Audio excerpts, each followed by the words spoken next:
Hello guys, welcome to our YouTube channel SRS education. आम आज जाना जे 15-18 वर्ष किशोर किशोरी मान कोविड टीका केमी आप्लाय करवा रेजिस्ट्रेशन करवा। टीकाकरण योग्यता 15-18 वर्ष मध्य समस्त पिला 2007 मसीहा किंबा ता पूर्व जन्म होइतिबा दरकार 2007 मसीहा किंबा ता पूर्व जन्म होइतिबा दरकार। पंजीकरण उपाय कोवैक्सीन पोर्टल रे पंजीकृत थिबा अकाउंट द्वारा किंबा hotspot self registration CoWIN government इन रे निज मोबाइल नंबर माध्यम रे लॉगिन करी टीका पई पंजीकरण करंतु किंबा निर्धारित टीकाकरण केंद्र को जाई पंजीकरण करंतु। पंजीकरण पई आवश्यक परिचय पत्र निम्न प्रदान मध्य कोनोसी गोटिए जे कोनोसी 10टी मु कहिबी ता भीतर जोटा हो भी जो कोनोसी हो ता भीतर गोटिए थिले ही यथेष्ट। आ किछि भी दरकार नै। जे आपन आधार कार्ड नै पैन कार्ड रे पादिबो माने आ भीतर जोटा हले गोटिए ही देबे। स्टूडेंट आई कार्ड थिले भी क्षेत्र भी से खाली स्टूडेंट आई कार्ड रे भी हेई परिबो। ड्राइविंग लाइसेंस से भी हेई परिबो। पासपोर्ट रे भी हेई परिबो। एनपीआर स्मार्ट कार्ड थिले भी आपन हेई परिबो।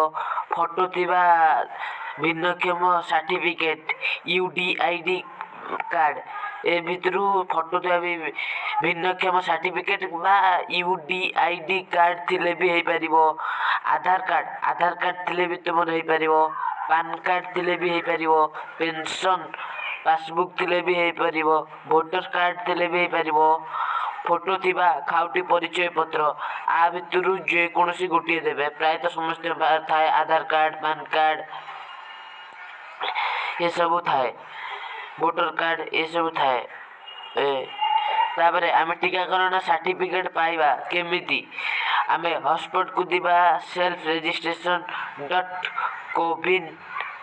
.कोविन.गवर्नमेंट इन मारी की लॉगिन करी टीकाकरण सर्टिफिकेट डाउनलोड करा जाई पारिबो। टीकार नाम 15-18 वर्ष पिलांक पई केवल कोवैक्सीन टीका को अनुमोदन करा जाईची। केवल 15-18 वर्ष पई कोवैक्सीन टीका नै पारिबे। टीकाकरण परवर्ती पार्श्व प्रतिक्रिया टीका आमे टीका लेला परे हम कोन होची ई ज्वर होची कि ठंडा होची कोन होची कोन लक्षण जदी होबो देखिबा आ कोन कोटतार सुरक्षा पाइबा। टीका नेबा परे इंजेक्शन नेबा स्थान रे सामान्य बथा होई पारे।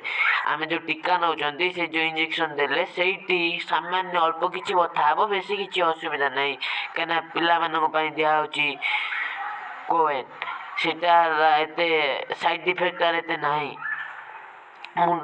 मुंड बिंधा होई पारे अल्प अल्प मुंड बिंधी पारिबो। मुंड बुलाइबा अल्प जदी ज्वर सामान्य ज्वर एते देखा जाउनी बहुत कम पिलांग ठारे ज्वर देखा होची। देह घोळा बिंधा प्राय समस्त बार देखा जाउची। पेट जंत्रणा पेटर जंत्रणा होची। बांती बहुत लागुची बोली सामान्य प्रतिक्रिया देखा जाई पारे। तेबे एभली क्षेत्र रे विचलित न होई टीका तो आशा स्वास्थ्य कर्मी बा स्वास्थ्य केंद्र परामर्श नियंतु। पाख डाक्तरखाना को जाहतु। टीका नवा परे अरे खरा को जाहतु नाही बाहर बुलंतु नाही।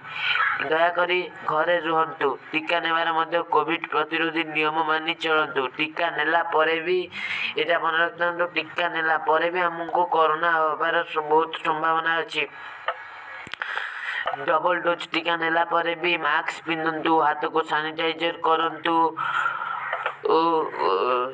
2 मीटर दूरता सब रक्षा करंतु।